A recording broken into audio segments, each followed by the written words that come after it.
go, baby. All right. Let me go live on Insta.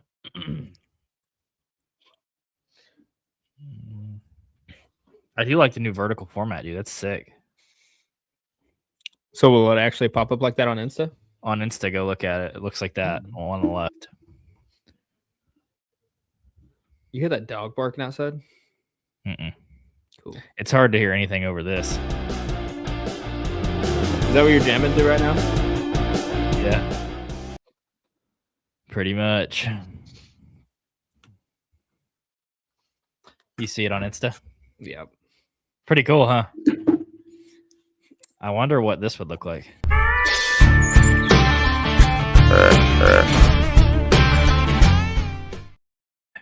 All right. Loud. Cool. Yeah, it's very loud in my ear. Loud's what that looks like. Dude, we're back to live. I'm so excited. When's the last time we did this? I looked. It was like 4.5 months ago. So it was before deer season. Yeah. Yeah, it was like in September. It's been a long, long time coming. Well, if anyone jumps on here, we appreciate it because we abandoned you. Is real. Yeah, kind of. Yeah, on the live for sure. So, man, what have you been up to? Hunting. I actually have been hunting a little bit. Yeah, hunted 4 or 5 times last week. Well, you saw I got into a herd of pigs the other day, and I'm always like trying to shoot the biggest sow when I get into a herd of them. So I got to shoot a good boar, and then the big sow, which that thing's color was so crazy. The red one. Yeah, it was. Yeah, I've never seen. It's like a red polka dot. I've never really seen one that color. So that was cool. And then ended up shooting a doe the other day. Got that on 3 camera angles. So that was pretty sweet. And went out yesterday and I watched a guy shoot my target buck. So that you actually seen them, because I seen your text message and I didn't know if they were on your property or no. They have permission to it also. No, it was the neighbor. I think he has like 80 acres, and then there's just It's weird in this area. All the properties are kind of like segmented long ways. They're not like short and fat or square. They're just like really long rectangles. And so I was hunting, and it was like 4:30, probably coldest day of the year. I was like, dude, it feels so bucky out here. And I just heard a crack. It just went off. And I was like, what was that? Originally, I thought it was the landowner just getting mad that I was back there, because I've had several neighbors call me and tell me to basically get lost. And that's what I thought it was. And then I heard the Kawasaki turn on, and here it comes. They walk out, and I'm like, okay, maybe they're rabbit hunting or something. And then they come back on the Kawasaki, and they're about 80 yards away, maybe 100 yards away. I throw up my binos, and I see them load the buck up in the Kawasaki. Now, as a kid, the kid shot it, so I was like, that's cool. Yeah. But it was just funny. I'm like, dude, it scared the hell out of me. I didn't know anybody was hunting. And, was it a pretty good one? I mean, it's probably 120-inch 8-point. Yeah. So, I mean, for December in Texas, for down where we're at, it's not a bad buck at all. Huh. I think it was a mature buck. It could have been a different 8-point that there's like 5 8-points, but from the way it looked with the frame and how the beams kind of curved, I also looked at it for like 4 seconds as they were pulling it into the Kawasaki. I didn't want to wave and be like, hey. So, yeah, like, good job. Nice. Did you see anything else? Did you, so was that the same property that you shot the pig on and the doe? Mm-hmm. Yeah, exactly. That's pretty cool. Oh, dude, we got some comments. Have you been doing any hunting before we get into the comments? No, the only thing I did is just move that camera and threw out some of them sweet golden nuggets, and just trying to get pigs. Like I've gotten a few doe on camera, obviously no bucks, but my goal is around Christmas to go whack a doe. But for right now, I'm just really trying to get the hogs on. And if you've been paying attention to the camera, I don't know if you've looked, but there's getting to be some, none in daylight, but that's okay. We can always go out there with like a thermal or something and they finally try to. Yeah. So they're out there. It's just making a time to go do it. What were you saying though? Oh, we got a couple comments here. Haven't done this in a while, guys. Sorry. Connor Lloyd 2100 said, do you think Charlie is a crock of she for not releasing part 2, but always saying it's in the works? Every time we see him, we ask him that, but I haven't heard any update. Last time, what did he say? That he needed to like lock himself in his house for a month and just ride it or Yeah. something? Yeah, which I mean, he has it, and if you've watched not the part 2, not like over his part 2, but the last time we interviewed him and Roy, I assume that's what the second book's gonna be about, like that kinda jungle type scenario. I don't know, though. Yeah, I think he was saying there were more deer stories, but a lot of it had to do with like stuff he had done with hunting partners or poaching partners, whatever you want to call it. Mhm. Um, so I genuinely don't know when he's going to release that, or if I'm assuming he will at some point, but who knows? Well, he kinda went on a little tour. I don't know if you've caught on to that, but he's been jumped on a few different podcasts, and also there's this one. I don't know if you could call it a podcast. It was more like a Q&A of like a interview Fun style thing, yeah, it's format. cool. Yeah, it was, and, I don't know, I like that, so maybe he's getting closer to doing that just because he's kind of got a little bit more publicity, but who knows? I don't know. My general thing is like when it's here, it's here. Till then, we Yeah. wait. Um, I think he's building up some anticipation by waiting. Hello, darkness, our old friend. Hey, Zach said, "Evening, fellas. Good evening, sir." I definitely didn't. I definitely missed seeing that big buck down there when we were doing our lives. So glad you're back. Connor said, "It's been the same story for easy 2 years. It's always in the works, but never gonna release." He's pretty responsive on Instagram, so you should hit him up and ask him. Connor said, "Guys, guy has good stories but needs consistency." I've never wrote a book, so I don't know how hard it is to write a book. I don't know if I have enough good hunting stories to write a book, so I can't. I can't. I don't know what Charlie goes through. I mean, at this point in time, if he could just give us a few, like, what do you call those, bullet points, I think we could just throw it into AI and kinda get close to the Oh, we same could probably answers. write it for him. Yeah, with ChatGPT. Jason said, "When is Charlie coming back on?" I don't know at the moment. When he releases part 2, so it's somewhere So between 0 and 48 years from now. We'll see. Who knows? Uh, Dang, we got a lot of people joining on Instagram. No questions over on Instagram or topics. We haven't done one of these in a while, so if you guys have a topic, we're not experts at anything, but you can definitely ask a question. You can drop them in the comments, and we'll address them kind of as they go up. You get this one. oh, Chad Allen Jones. Is this his band account or his second or third account? I'm not That's sure. TikTok. That's TikTok. He's Oh, good okay. there. Yeah. He said, "Is running hog dogs on public land during deer season legal in Oklahoma?" I don't think so. No, it's not. It's not during deer season, and I believe it's not during turkey season either. You're not supposed to run Mhm. dogs on either one. But I did see a post the other day that was on Facebook, and this guy had been deer hunting, and he was like, "I was up in the tree for 2 hours, and here come like 4 kids running their dogs, and they don't have the courtesy to not do it during deer season." And basically, people got in the comments and were like, "They have every right to that land as you do, bub." And then people started posting the legislation like it's illegal during deer season, which it is, I'm pretty sure, but I think different areas have different rules for it. But I think we can all enjoy it. There's a bunch of stuff down here in Texas that um, during the deer season you can't even pig hunt at all. You can't bow hunt. And I'm cool with that, right? Like So you can't even pig hunt with a bow, like during during fall, just the no, regular archery season or anything like that? no. Mm-mm. Okay. I'm I cool mean, with it, like segmenting it out.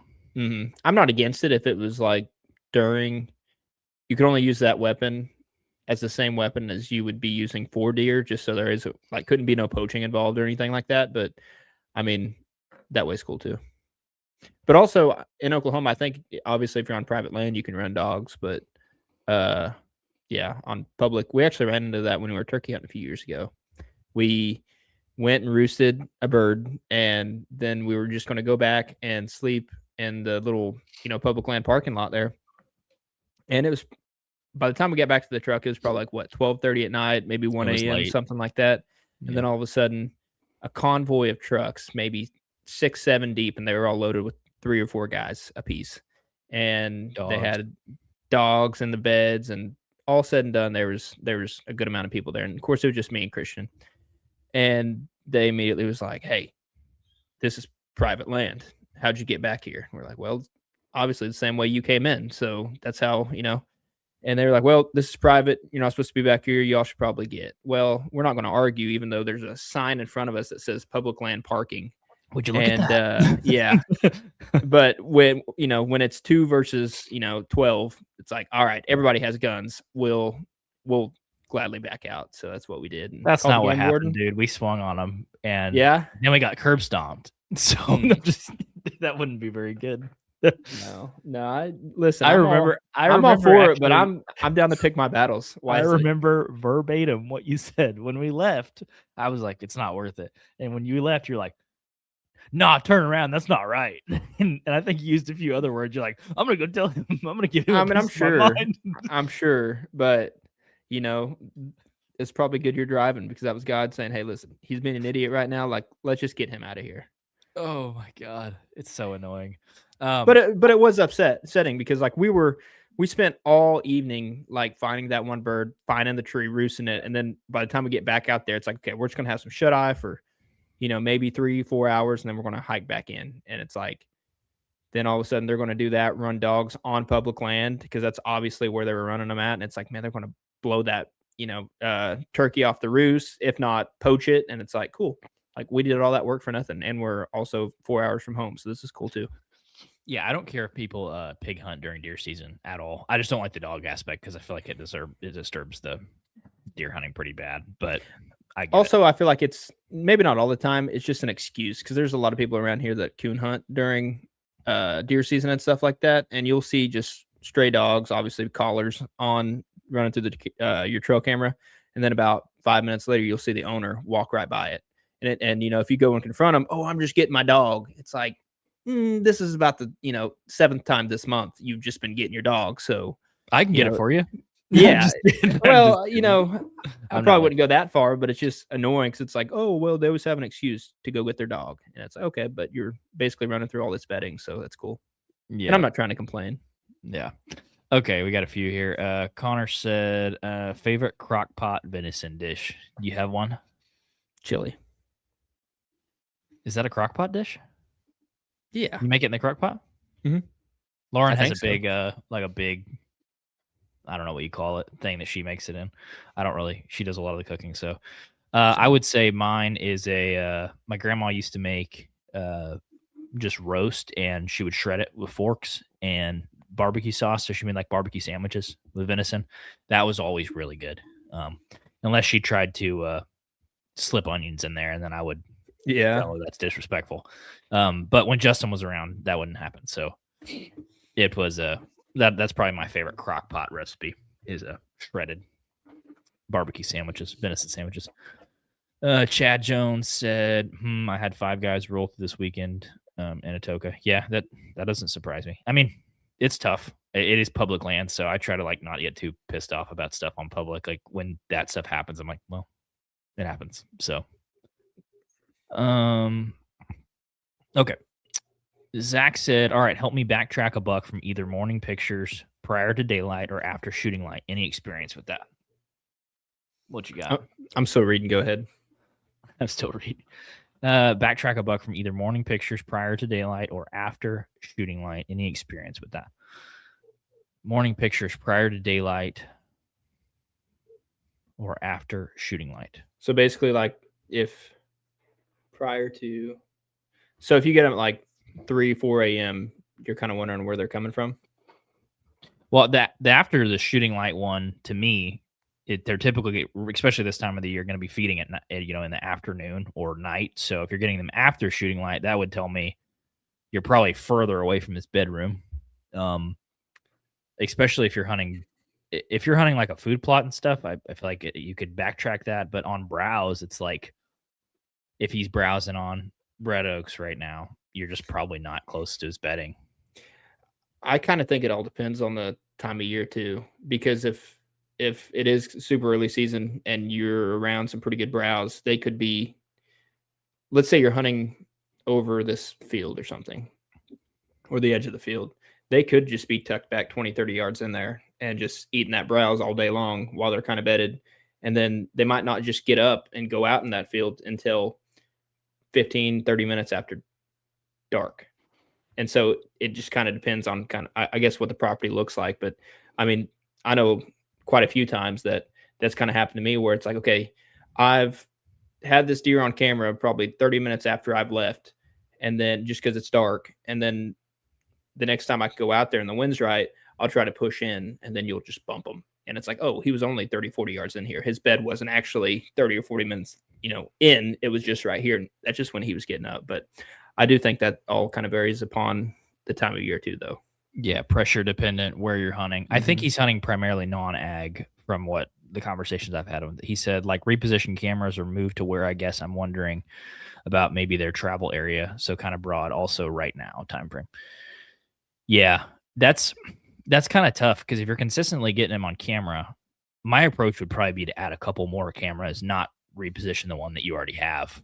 That's probably what I would do. And then it's tough. I'd probably walk it back, maybe a couple 100 yards into another place you expect him to be. And then maybe the other direction, if you know where direction he's coming from. There's a lot of variables in that, but I would think you just have to, the thing if he's not there, if he's there in the middle of the night and he's there after shooting light, is he's not where you are. But it is interesting when they're like in ag food sources and stuff. I think they just stand up, walk 20, they're in the food, turn around.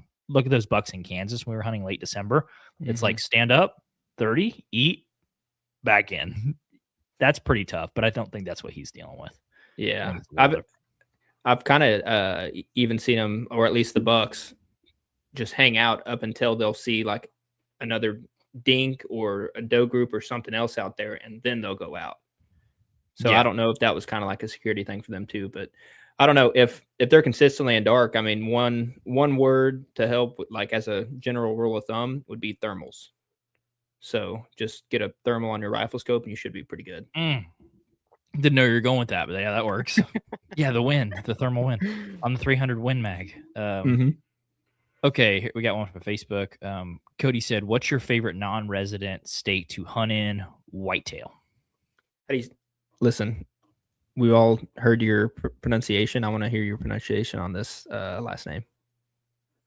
Well, you can't even say pronunciation, so don't you dare talk about my pronunciation. I'm gonna say Cody Connolly. Yeah, dude, it's bad though. I'll see people's names and it's like. Have you ever heard that like little 4 or 5 year old Chinese kid try to speak English and his sister's there like, no? That's probably me. Yeah. Yeah. What's your favorite non-resident state to hunt in? I think Kansas, if we're going strictly whitetail. I mean, granted, that's like the only one I've ever been to, but yeah. Nebraska. I really like Kansas. That's true. I would probably say, for me, it's Oklahoma because I don't live in Oklahoma. Has to be. That's kind of, but you also got a lifetime here, so yeah, I think so. I would probably say Kansas. The older that you get, the more you kind of want to raise the bar, and for me, I want to go a place where I know those deer exist, and I know they're in Nebraska and stuff, but I think Kansas has one of the best buck herds in the country. So doesn't Nebraska, like, obviously in the northwest corner, I forget what they call that, that zone where we couldn't hunt mule deer, at least non-residents couldn't? Yeah, it's the conservation area. But non-residents can go there for whitetail, right? They can, but not for mule deer. Is that where the bigger deer are, though, whitetail-wise? I would say so. There's definitely some big ones around there. Yeah, I think there's big deer in southern Nebraska all over the place, but I think that's not a bad area. You kind of get way west, though, and then you're getting into, like, the plains pretty hard. So that's not my element. Definitely Kansas. So I think Zach was talking about his lease. He said that used to happen to me at my old lease, talking about pigs or dogs. So annoying. Mason said, shoot them dogs if they ruin your hunt. I've never shot a dog. I'm actually proud of that because I've wanted to. I've never shot one. I never have. Little kids don't like onions. That's fair. Jake shoots a lot of dogs. That's why he's not talking about that. Well, no, I was trying to think. I don't think I've ever shot dogs. I think I've if they would have came in close enough, I probably would have, or at least gave me an opportunity. There's multiple times, kind of back behind my mom's that I 100% would have. But a lot of go ahead. I don't think I've ever had a deer like I've never had them scare off a deer like that I was chasing or a big one. So I've never been in a situation where I'm like, I'm gonna kill that dog. I did see one the other day when I was hunting, and my first thought was, oh, a coyote, and I grabbed my bow, and then I'm like, oh, that's a great parodies. That's not a coyote.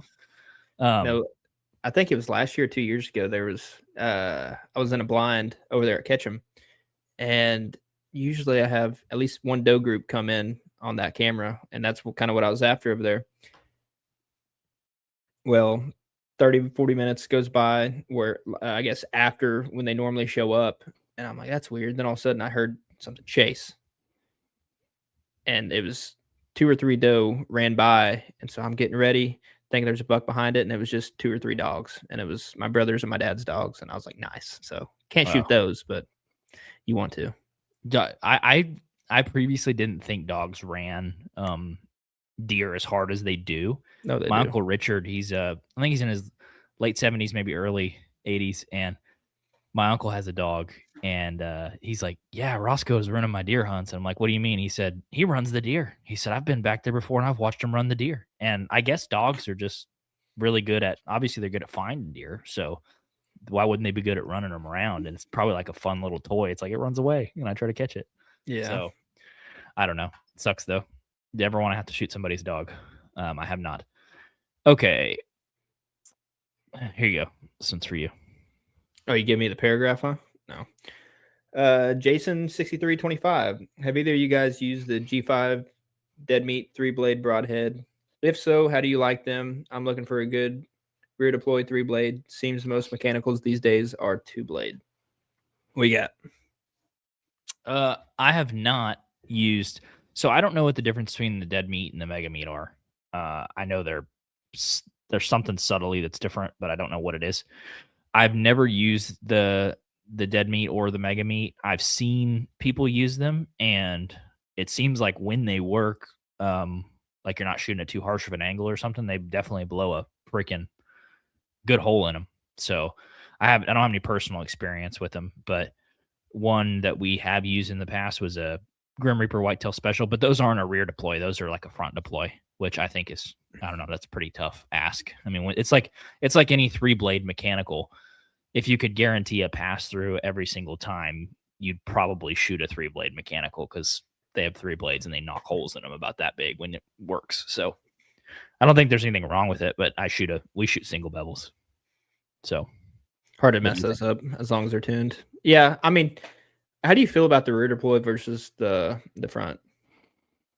I think rear deploy is better because a front deploy, like a Swacker or a Whitetail Special, would be a front deploy where the blades have to fold open. Which I like the idea of that, but I feel like a lot can go wrong. I want to know, like, the second that the broadhead is hitting the animal, that it's cutting, not having to open up. So I like the rear deploy, like an old Rage or something would be a rear deploy, but I really like a single bevel because when a deer standing quartering 2 or whatever, I'm just like, you're getting shot. Yeah. So, how do you know though on those rear deploys that you're actually going to get that open after it hits? Where it ain't just going to, like, you know what I mean though? Like, yeah, you might be able to get a pass through and it's just laying all folded out, looking like it has blood on it, and you're like, I actually got a hole about that big. Well, I did shoot a doe one time with a Whitetail Special, and I hit her high, and I hit that artery. I think it's the aortic artery that runs right underneath the spine, and I hit her, and it went in about that far. This is like when I was probably shooting 60 pounds and 28-inch draw because I couldn't get a bow that was fitting me. Yeah. It went in about that far, and she fell and dropped her, and it looked like a water hose. I mean, the hole was very huge. Now, if I wouldn't have hit her in that artery, I would never saw that deer again because I made a bad shot. But they definitely work, to answer your question. But I don't have any experience with the dead meat. I will say though, just the difference between this right here is the VPA, and this is a 200 grain. Is that focused? Yeah, Yeah, it's a 200 grain.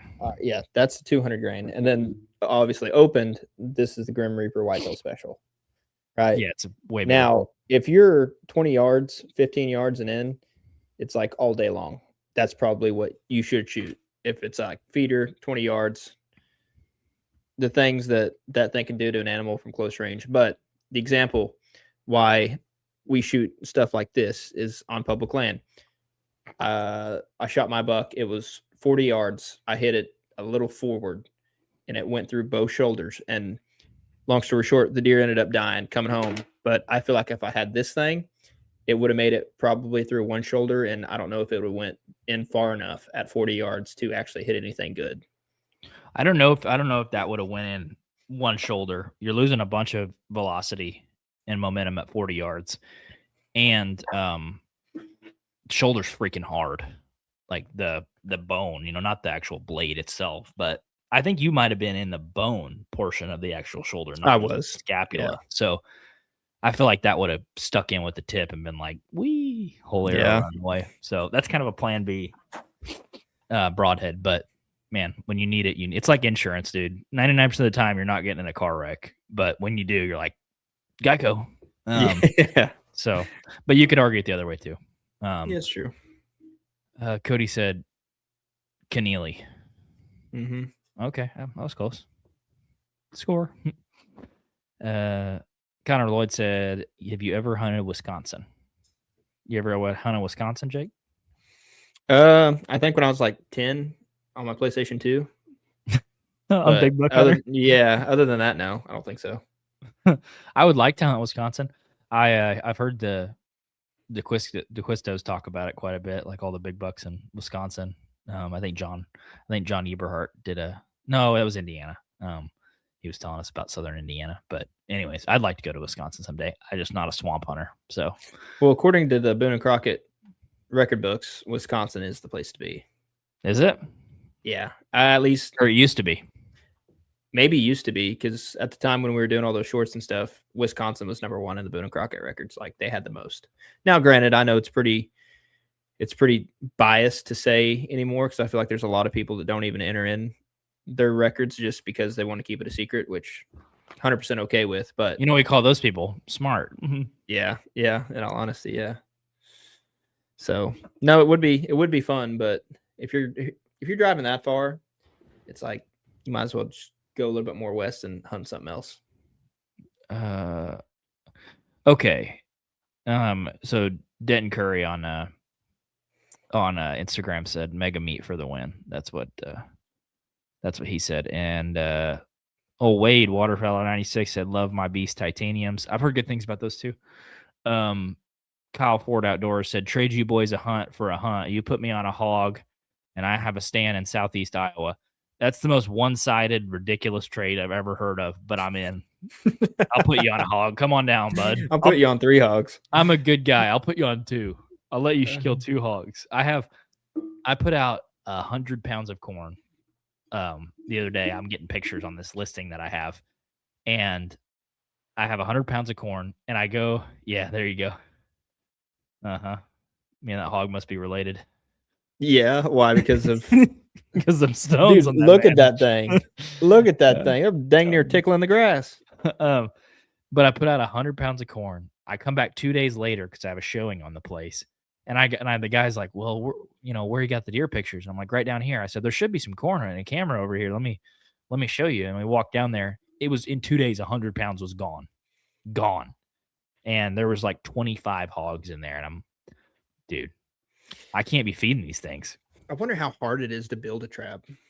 Because I think buying one, how much do you think a hog trap is to buy one? Oh, I bet those panel traps are expensive because there's some mechanics behind it. Yeah, but I think it's just the mechanism that makes them drop would be the hard part. Like the panels and stuff. I mean, that wouldn't be very hard. I don't know. I know another lady that I was talking to down here. $5,000. Yeah, I was gonna say. She told me that people quoted her $4,000 to come kill the pigs off of her place. She had 80. Hear me out. We buy hog traps $5,000 a piece. And if we can dude, if you can make $4,000 a pop to get hogs off there, that basically pays for the trap in one fell swoop. It would. I don't know though. When I see people go up and just execute them in the trap, like I don't know, there's part of it that makes me sad because I'm like, no, it does for me. A I don't hog? mind. I don't mind shooting them, but I at least want the animal to either run away. It feels weird to shoot him out of the trap. I don't know. I don't like that. I wouldn't be a good trigger man. I do it. Okay. So Zach said the mega meat is an unfair advantage. Have not used it, but I believe you. The Joel Mel 85. Talk about my pronunciation. I've been shooting Swacker Razor 252 fixed blades for a while now, and they're great. I think those are a 3-blade, like a Thunderhead type of look. I think it's like a Muzzy, like a traditional 3-blade. Even though they're known for their kind of mechanicals. 252. Oh no, they're a 4-blade. Oh, okay. So like a slick trick almost. No, yet another 4-blade. The 252s. Yeah. Yep. They're a fixed 4-blade. Oh, cool. So Kyle Ford Outdoors on Instagram said we don't have any hogs, but I have an empty bean field with about 15 deer in it right now. Yeah, heck yeah, that would work. Wade Waterfowler 96 said cattle panel traps are cheap and easy. Get them used to going in, and they push their way in. Yeah. Oh, so you don't need anything that just makes like, because Jared Griffith, he always sends me pictures from his work, and he'll have it on his phone. He can just press a button, and the whole cage will drop. I guess you could make it where it's kind of like a mouse trap where you go in and it closes behind them. That's smart. Yeah, that would be. Connor said it's not all swamps, hills, and valleys. Oh yeah, I know Wisconsin's not just one giant swamp, but that's what I think of when I think of Wisconsin. I think of swamp bucks. I can't get away from it. Big bucks have wet feet. What's funny is when we were doing the podcast, especially like the last few years when like we first got into doing guests and stuff, it's like you take a little piece from every guest and you're like, you try to apply it to where you're at. And then you're like, well, what do you mean? There's no water where I hunt. What do you mean they have wet feet? And so you're like, the big bucks, they're by the ponds. So, you know, big bucks. What are those? Yeah, that's more like it. Okay. Kane White said, what is your opinion on the Matthews V331? You have this bow, I believe. That's literally what I shoot. Yeah. I like it. I like everything about it, except, and I think this isn't just specific to the V3, but me and Christian talk about it quite a bit. Once you get it back, that valley is pretty short. So if you go to, anchor back and just kind of relax, it'll want to kind of jump out of your hand a little bit. That's the only thing I don't like about it. Yeah. Apparently on the new Matthews Arc, they have different mods. One is a performance mod, and one is you can switch to that has like more of a smooth mod, which is supposed to, I think, make the valley just a little bit deeper. I would be interested in putting that in, but I have a Lift X, and it still has that short valley. That video, that doe I shot the other day, I kind of had to draw back super slow because they were like 15 yards, and you see it just go boom and dump over. And a guy goes, he comments on YouTube, I love that draw. Not. And I was like, nice. Thanks. It was funny. But the brand new bow does the same thing. Oh, it's quieter.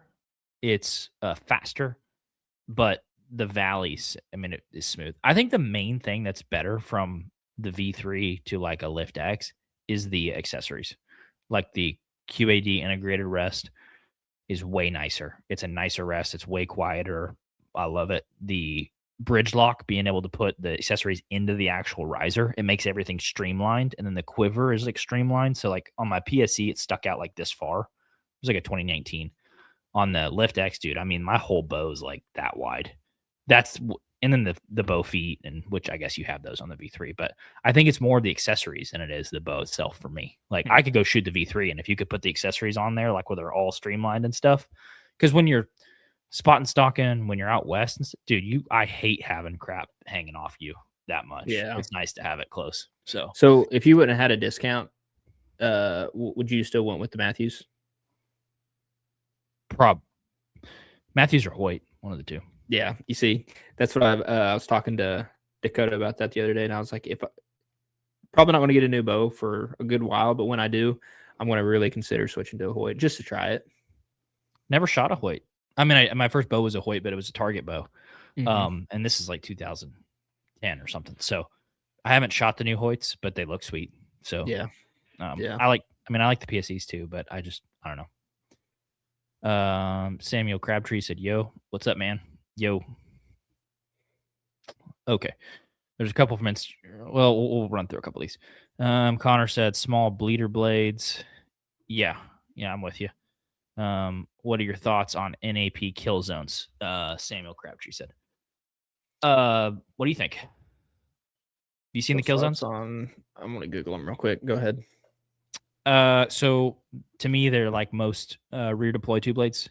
They like are pretty similar to a Rage, so I like them. I think they make more of a slit, which I guess any two blade would than an actual hole, like a 3-blade fixed or a 3-blade mechanical. But that's not a bad thing, though. I don't think there's anything wrong with them. I mean, same thing with a single bevel. I mean, it's just a slit, right? So I think that can kind of be tougher on blood trails, but I think they're fine. I've seen a lot of people use them. I've never used them. They look cool. Yeah, they do. Okay, there's a few on Instagram. So okay. Padio 12 said, "How far would you be willing to go with another man for $1 million?" What's third base? I would probably do third base, acting like I'm stealing for home, but then you get caught in a pickle. You know what I mean? Where you're just running back and forth. So that's probably about as far as I'd go. What about you? Did $1 million not go as far as it used to? Man, it'd go pretty far though. That's come on now. I'll move on. Carol, how dare you ask that on a hunting podcast? We just got one more on Instagram, so we'll clean this one up. So Kyle Ford Outdoor said, "I switched from fixed blade broadheads this year to the Evolution Archery Whitetail Fury broadheads, and those are gnarly." I've heard of Evolution. I have not seen those broadheads though. And then Country Christian said, "Caught in a pickle." Poor choice of words there. You would be caught in a pickle, bub, on third base. Caught or seen it? One of the two. I don't know. There's one from Facebook. Swade Paxton. What's y'all's tips on the Southeast Oklahoma mountain bucks? How much patience do you have? Yeah. I think the biggest thing though is just you got to get your mental game right. Knowing that there's a lower deer density, you're probably going to hunt for multiple days and only see, only a few deer. If you go and see a handful of deer in the first 2 days, you're doing something right. You should probably stay in that spot. But if you get skunked 1 or 2 days, I wouldn't necessarily call it quits because I think it's only a matter of time. So a lot of sits for that one, but when you do see that one, there's a good chance of it being a really good one. It looks like you have a giant in your profile picture too, so you probably don't need any tips from us. Oh, dang. But it looks like it has like a giant flyer off of it too, which is like it's getting me going. I think on the mountain bucks thing, you do have to. One of the things I've been really interested in lately, especially since a bunch of the deer drone research has been coming out, is deer densities in areas, and I think that it definitely southeastern Oklahoma has the lowest deer density in the state. I think there's some good quality, but the density is the lowest. And so if you're hunting like southeast Kansas and you don't see a deer in a sit, you need to move because there's a lot of deer. But if you're hunting southeast Oklahoma and you don't see a deer in a sit, maybe they just didn't come by that tree that sit. So I feel like you have to give a spot a couple days before I would rule it out. I have like a 3-sit rule. If I sit in a spot 3 times, like morning, evening, morning, and I don't see a deer, I move on. But it's just tough. You just have to understand that you're not in a high deer density area, and you kind of have to play a different game, which I think sucks. But when you shoot a good one, it's worth it. Seasonal Harvester said, "Grim Reaper, watch him drop." Okay, we got some more here. Zach said, "Are y'all thinking about next year's hunt plans yet?" Thinking, yeah. It's definitely in the talks, but I honestly don't know what we got planned. I know what we're trying to do, but I don't know if that's set in stone though. What you got? I mean, so we're looking for a better deer lease here in Oklahoma, and then depending on if we can find one and how much it is, that may or may not limit the Western stuff we do. So it's kind of all situational kind of at this point, but I think first things first, the main priority is just finding a really good deer lease here in Oklahoma. So yeah, I've been talking to Jake Ayers a little bit because he's really into the Western stuff at the moment, which that bug bit me. I would like to do antelope hunting. I think that would be fun. But yeah, if we do end up going antelope hunting, for me, I'm not gonna like be multi-species focused. It's not gonna be like, oh, I want to do elk, or I also want to. It's gonna be, I'm going here and I'm staying until I kill this thing. You know? Yeah. I'm kind of sick of being all over the place. I just want to be like, I got to get this mission done, and then we'll figure it out.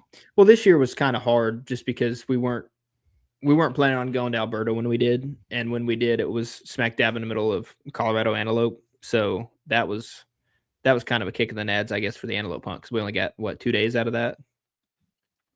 It wasn't even a good effort. It was towards the end of the season, 2 days. I mean, I'm bringing a decoy next time, and I'm shooting one with the decoy. It's happening. And I've heard that. So you have but it's like an antelope decoy. Yeah, it's a small buck, I think. Since you have that, I've been hearing a lot of people say get a cow decoy as well. Yeah, maybe. Never used one. I feel like I feel like out on the plains though, it could get really windy, and a cow decoy could freaking maybe take flight.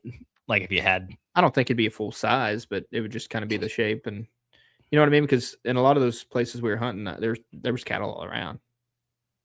Maybe that's the right plan. I don't know. I'm like 0 for 4. One works great. If the other one works, I'm down to paint up like a cow at this point. I don't care. Like, I'll put Charlet, Angus, what? I'll be a Brangus. I don't give a frick. Yeah. Okay, there's a few on Instagram. We'll run through these right quick. Country Christian said, any chance y'all saw my DM about helping out Dylan? I have not seen that, but I will look for it. Southeast Kansas is so populated. Always thinking about next year's hunt plans. Yes, exactly. I did not see the DM, but is it on Instagram or Facebook? Yeah, I don't know. I'm assuming Instagram because they're commenting on Instagram, but we'll check that out after the pod. Mark St. Martin II. Is that him? I remember the legend. Wait. What do you mean? The legend? Record holder. Yeah. He said, hey boys, long time no talk. Easy question for both of you. In cold weather hunting, what's your go-to never hunt without accessory? Mine is rechargeable hand warmers or my heated vest. It's kind of funny. We actually just did a podcast on this. Cold weather, what's your never hunt without accessory?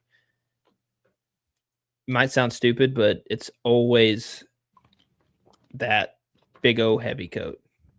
Really? There's some people that will just wear their not thermals. I guess that ain't, is it? No. Go ahead. That's like, what's your favorite thing to wear when you walk? Shoes, socks, a shirt. I would say mine is definitely a hand warmer. I use it more as a kind of like storage at this point in the year. My phone, my keys. My phone battery dies really bad in the cold, so I'll like actually put it in the hand warmer just to kind of keep it warm. But I would say the hand warmer. I'm not a huge gloves person. Even the gloves that kind of cut, your thumb and your trigger finger out. I feel it. I don't like gloves. I tried to actually put my gloves on yesterday when I was hunting and put my index finger into my handheld release, and I had to like jam it in. I couldn't get because my glove made my finger so wide. So I'm not a huge glove guy, so I would say the hand warmer. But what about you? So actually I have a hand warmer, and I normally do take it. And the one I have, granted my Numa one hadn't came in yet, but it has like a plastic cover where you can literally see your phone screen inside of it. So it's pretty sweet. It does fog up sometimes too. Yeah, sometimes. But then you got to kind of wipe it just because it'll fog up. Man, back in my day, we used to hunt, bub. We didn't go out there and be on our phone. Listen, if I wanted to go out there and just bird watch, I would do it, but instead I bring a phone because I ain't seeing deer regardless, so it's fine. Yep. Yeah, scenic movie watching. Okay. Here's one for you. Samuel Crabtree. I smoked a doe at 15 and it went through 5 ribs, and I didn't know if I was just lucky or not. Deadgum. So it's It had 5 to be a ribs. quartering shot if you went through 5 ribs. 5 ribs on one side or total, you think? I guess it could be. Total. But that's crazy. I wonder how.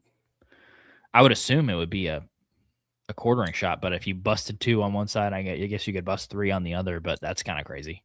Hard quartering away, he said. And 5 total. That's nuts. Okay. Yeah. I don't know if that's luck. I call that you don't question it. Yeah. Those are the best. That is sweet. How far did it go? That's my next question to you.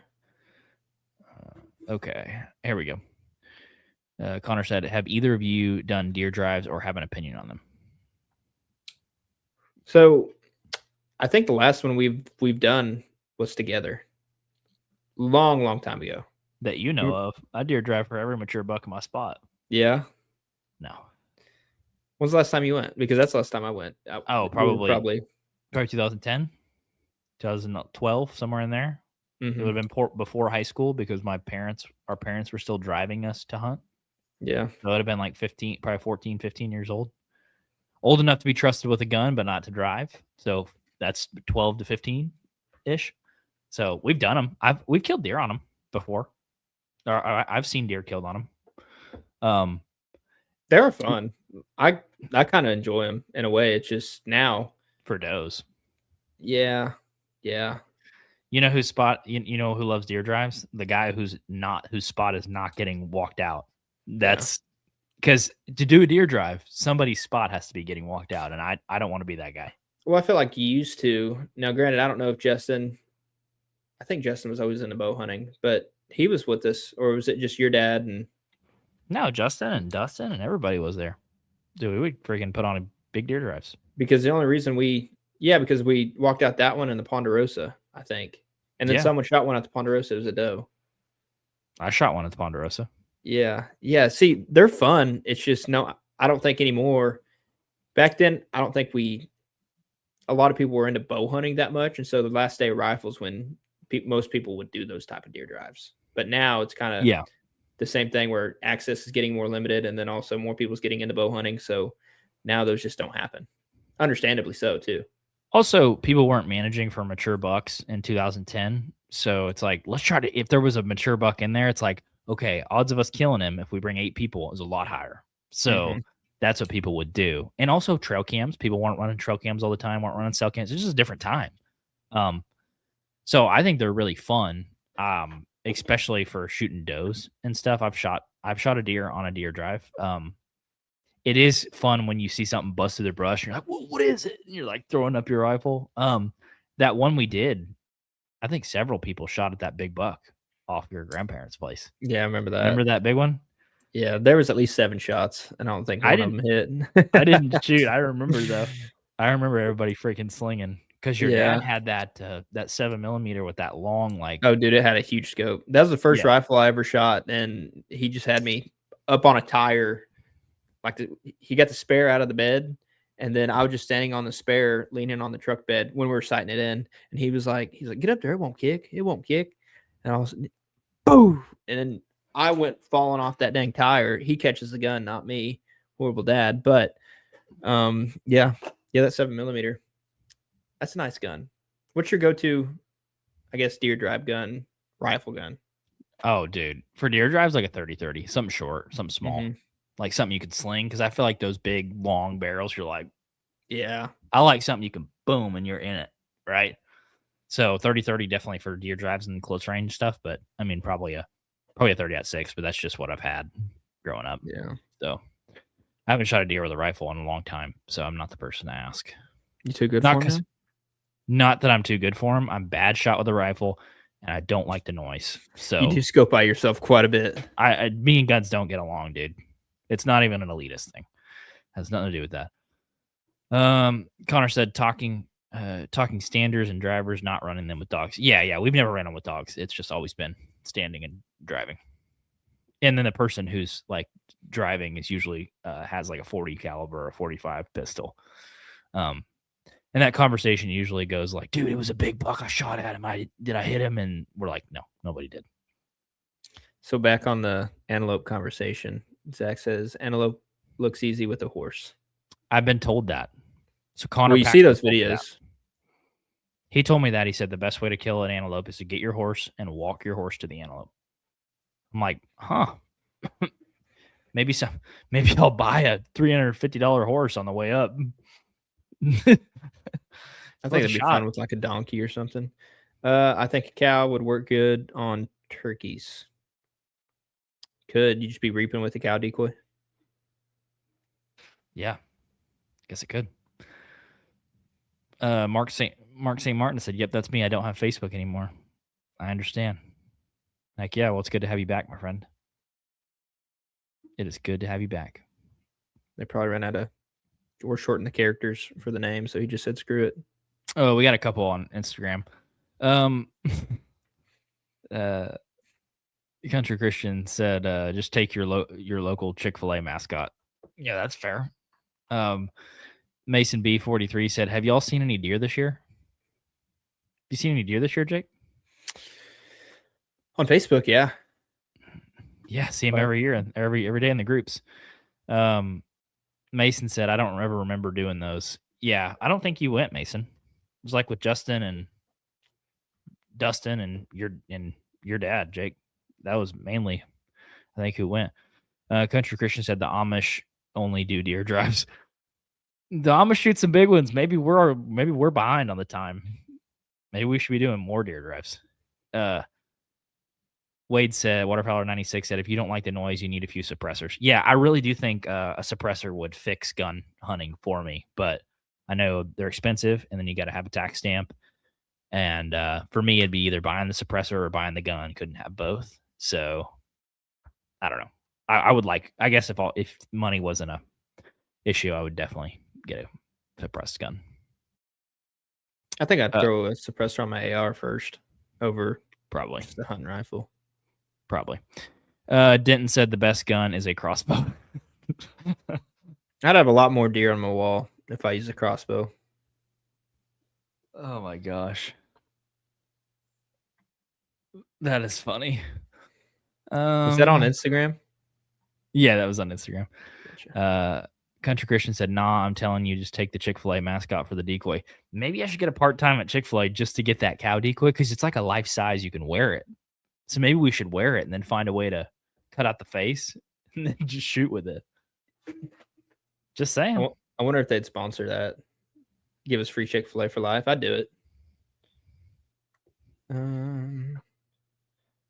So Samuel said that doe he was talking about that broke the 5 ribs ran about 75 yards.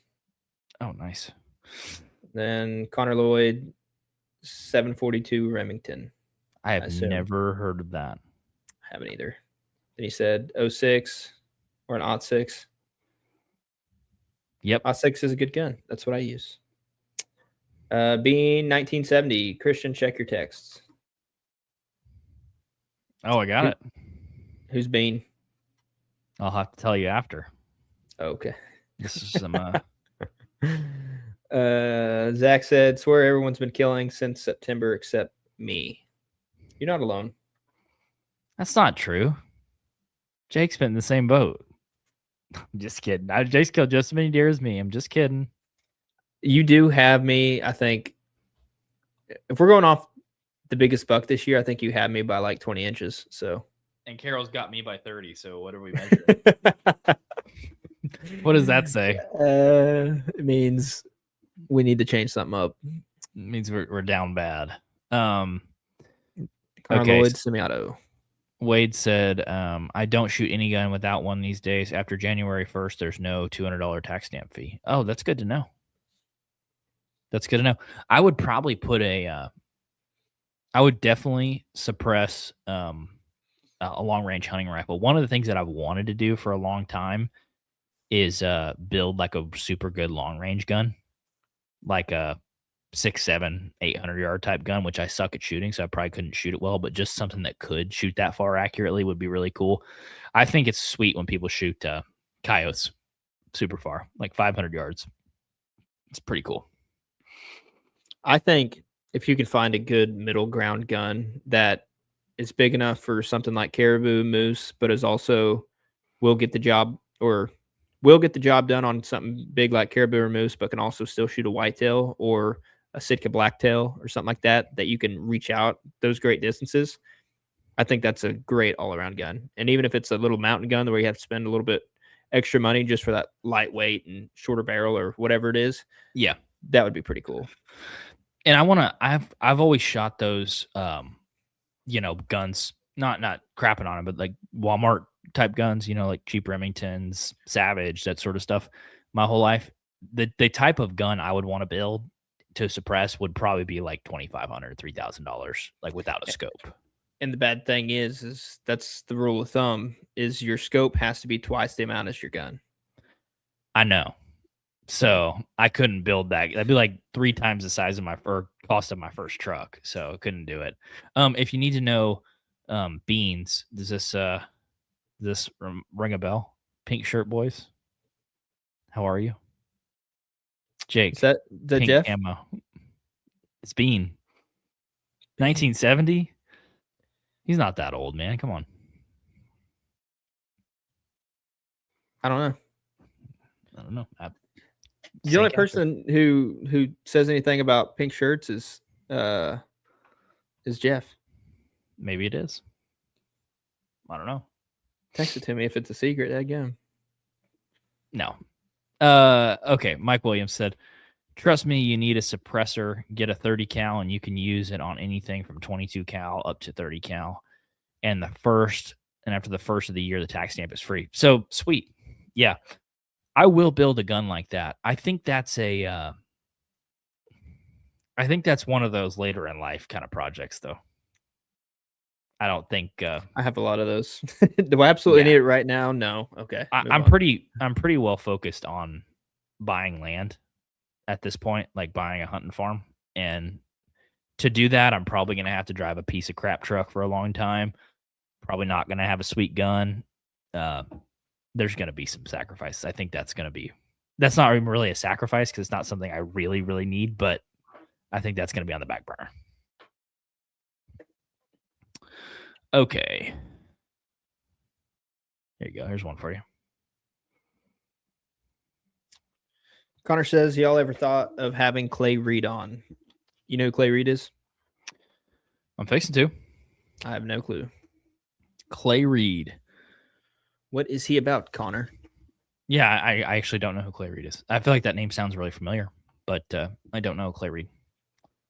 Okay. Bean said, 55. And whoever this is, they're 55 years old. Coastal Garden, he said, my neighbor called Saturday, asked if I could help him track a deer, her shot with a crossbow. Only went about 65 yards, fell 20 feet from the train tracks. Someone spotted it, loaded it on a 4-wheeler, and took it. That sucks. That's how I felt the other day when when I heard a shot, and then 2 minutes later, I'm watching somebody load up my target buck on a Kawasaki. I was like, no. That's tragic. Isn't that sad? That's actually really sad. I'm glad you told that story because the deer's gone. We might as well get a good laugh about it. Did you try to confront him? Like, there's so much to this story. Oh my gosh. 20. Mason said, who teaches your English, Mason? Let's start there. Home defense tactics. I don't know where he's going with that. Totally disappointing. You know what he's talking about? I think he's talking about losing the deer. Oh, gotcha. Yeah, totally disappointing. Oh, okay. Yep, I see. It's the same. Clay Reed is my nephew. Mason, you're only like 25. So how old is your nephew? Buying land is probably the smartest goal a man could have. They ain't making any more of it. Very smart decision. Yeah, we've kind of been talking about this. It's not a secret. Having good deer hunting is becoming very, very hard, and especially as land gets segmented and the values go way up. Um, I feel like we're going to be sitting here having this same conversation in 10 years. Like, oh man, remember when land was only 4,000 an acre? And so I'm kind of done sitting on the sidelines. Not like when you're 22 years old, you're sitting on the sidelines. You're figuring out your life, but I feel like you and I are both at an age now where it's like, hey, let's try to make this happen. So, you got any other thoughts on buying land? They ain't making any more of it. So I keep looking on everything, dude, like internet, chat GPT, and I'm like, okay, will the housing market crash? Because that's my first goal. Like, it isn't land per se, it's just getting my own house. And that's where I'm starting. But if that comes with land, or because I'll take it anyway. I'll take a pre-built house on a little bit of land. I don't care if it's 3 to 5 acres or if it's 20. That's cool. Or if it's 10, 20 acres, then I have to build, I'll take that too. But right now it's just finding something that I feel like is a halfway good deal. But anything around here, if you're from Northeast Oklahoma or around that area, you're like, all that crap about the theme park, it finally coming out officially that it's not going to happen. Hopefully the land will at least come back down a little bit. I'm not expecting it to go back down to what it was pre-COVID, but I do need it to go down a little bit and plateau and people get their head out of their butts. Because why on earth would, if they buy something for 3,500 an acre, why would it be worth 12.5 an acre now? When you're now, the issue is some people did pay that. Yeah, but those people were banking. They did that as like a risk investment for that theme park. And since it's not there, it's like, okay, how are they going to ROI that? Yeah, it's tough to put the cat back in the bag though. Even with the theme park not coming, because people around here are like, well, they're building a semiconductor plant 40 miles away, and I'm like, awesome. Mm-hmm. They're not building it here though. And they're like, well, I'm close. I'm like, you're not though. Yeah, and that's why I say I'm not like waiting on it to go back down to normal. I mean, I know that it's probably going to be stuck around 5-6 grand an acre probably. And I mean, I'm for sure. You can, but I'm okay with either one. It just has to be the right spot, because if we wanted a house, we could have already bought, a couple houses in town, but we're not. What do you mean that one guy was going to lease to own that place to you? Yeah, for like what, 43%? No, it was like 18% interest or something. He's like, this is the deal I would do, and I'm like, of course you would. I would do that deal too. I didn't even own this place. Yeah. God, that was funny. Okay, let's do a couple on Instagram. We'll come back over here. So Country Christian said, suppress 300 blackout is my go-to. Deer, yotes, anything. Honestly, yeah, I had a buddy shoot one to 300 blackout the other day, and it looked pretty sweet, especially suppressed. I think those guns shoot really well suppressed because they're like subsonic almost already. Mason said, I get half off Vortex and Loophole. That's sweet. Thermal, suppressed, and a field of yotes. Priorities. Wade said, y'all 100% need to get Clay Reed on. He is the coyote man and full of great stories. Oh, cool. Yeah. So that's probably why we didn't recognize the coyote stuff. Okay. Is he from Oklahoma? I don't know. Maybe. That'd be pretty cool to do in person. B1970, any Omega kill stories from this year? Yeah. I had a really good one. So I shot the biggest body deer that I've ever shot. 235 pounds live weight. Full. It wasn't full frontal. I just say kind of hard quartering. Shot him right in front of the front shoulder. Went through all the vitals, diaphragm, went out the other side of ribs, hit the back leg, broke the back leg, like completely broke it, stuck in the bone. So I went coast to coast on a 235-pound animal. The only thing that stopped it was burying in the leg bone on the other side. So that was pretty impressive. I thought that was cool. I had to like literally cut it out to get it. So he ran about 50 yards and was a tripod at that point because it broke his back leg too. And you hit them in the lungs and everything else and break their back leg, their will to survive is pretty low. So that's just another reason that I shoot a single bevel. I mean, it was awesome. He shoots the crap. Think he hunts coyotes, but he was on the honker pod a few times. Oh, okay, big honker. Yeah, I will check that one out. You like the Omegas, like with the bleeders over So just the. I don't have the bleeder version. You have the bleeder version, I believe, Mhm. right? I don't have the bleeder version. I think that's what I'm gonna try this next year is the bleeders. I've just had such good luck with the actual Omegas. I'm like, so when I find something I like I find an arrow that I like or a Yeah. broadhead that I'm like, it works.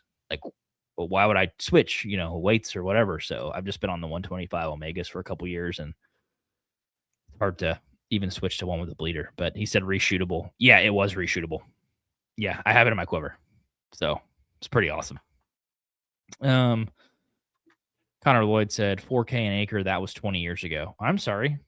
I don't know. No, 4K an acre was probably 20 years ago in Texas, for sure. But, I mean, 10 years ago in Benita, it was probably 2,000. Yeah. I think even a little bit sooner than that. It was down around 2000. So when we were looking at that land, I think you actually ended up surveying it for your job as one of your prerequisites up there in Welch. Yes. That land, so there's like I think 80 acres total or maybe 120 there. So it's part of Abby's family, and I want to say that they couldn't get rid of it for like 1250 an acre. And then when we tried to buy it, we offered like I think 3600 an acre, and then they said no because that was too cheap. And that was in like a 3-year time span that like happened. Yeah, so they couldn't get rid of it for 1250, but now all of a sudden we offer over double. Triple. And yeah, and they're like, no, that's too cheap. So you tell me how that makes sense.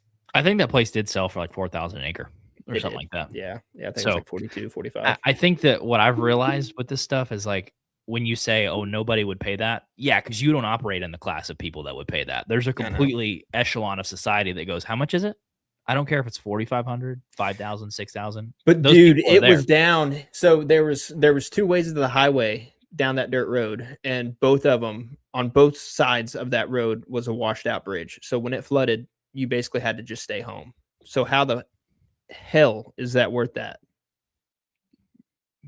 You work remote, or your kids don't go to school when it your floods. Closest trip to town is you have to go like in Chautauqua, Kansas, or something like that. Yeah, it's a cool piece, but it was out there. Yeah, so it's I don't know. I'm not going to get into it because I've already got into it. But yeah, I mean, like I said though, I'm not against paying for $4 or $5 grand an acre. It's just it has to be the right stuff.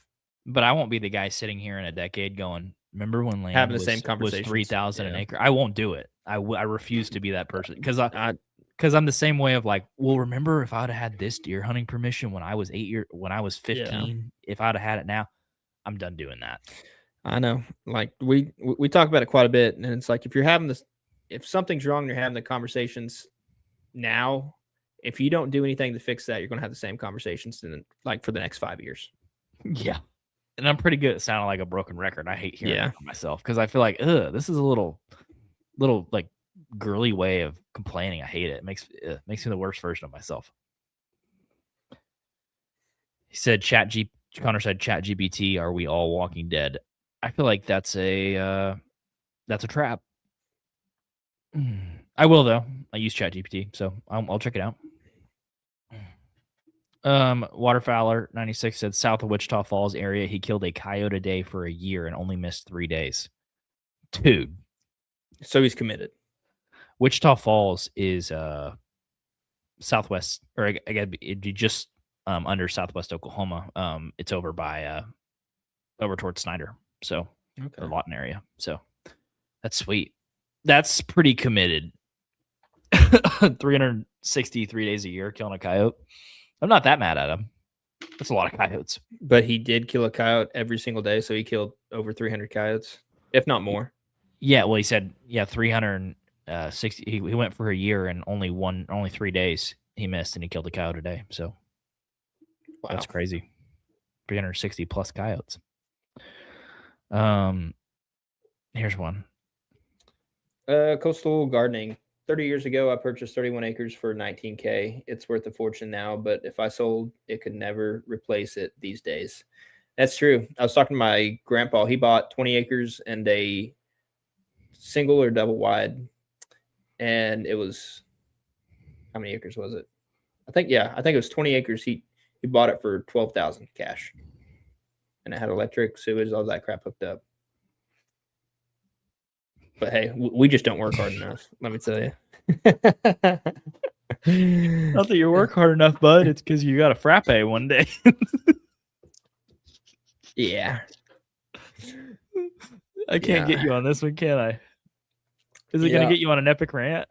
It was that. Now, we'll just put it out there. It wasn't my grandpa saying all these things. So yeah, but apparently, if you buy a coffee, and I did the math, if you buy an $8 coffee 365 days a year, that's $2,900. Is that a lot of money? Yes, but is that a down payment? No. So you can go right up yours.